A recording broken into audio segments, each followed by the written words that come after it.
તો હાલ મિત્રો અમે દરિયાથી પાછા કથા તરફ જઈ રહ્યા છે। 9 વાગવા આવ્યા છે અને અટાણે કથાનો પ્રારંભ થશે। છેક 12 વાગ્યા સુધી કથા ચાલુ રહેશે। કાલનો દી છે, આજ 8મો દી થયો છે ને કાલ વિરામ છે કથાનો। તો અટાણે કથા તરફ જઈ રહ્યા છે। મારી પાછળ જોઈ શકો છો કથાનો ધૂમ છે। બહુ મોટા પાયે આયોજન કરવામાં આવ્યું છે આખા સમસ્ત યદુવંશી આયર સમાજ દ્વારા।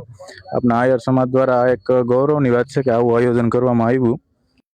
તો મિત્રો દરરોજ હજારો લાખોની સંખ્યામાં લોકો આવે છે અને કથાનું રસપાન કરે છે અને પ્રસાદી લે છે। મિત્રો 9 વાગી ગયા છે અને કથાનો પ્રારંભ થઈ ગયો છે। તો ચાલો હું તમને ડૂમની અંદર જઈને તમને દેખાડું।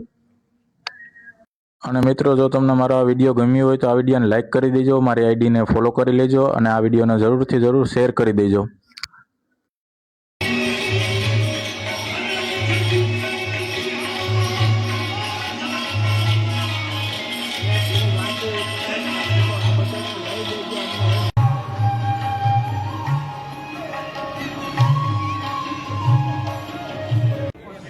તો જોઈ શકો છો મિત્રો અટાણે હાલ હજારોની સંખ્યામાં લોકો પ્રસાદી લઈ રહ્યા છે। તમને આ વિડીયો ગમ્યો હોય તો લાઇક કરી દેજો, મારી આઈડીને ફોલો કરી લેજો અને આ વિડીયોને જરૂરથી જરૂર શેર કરી દેજો।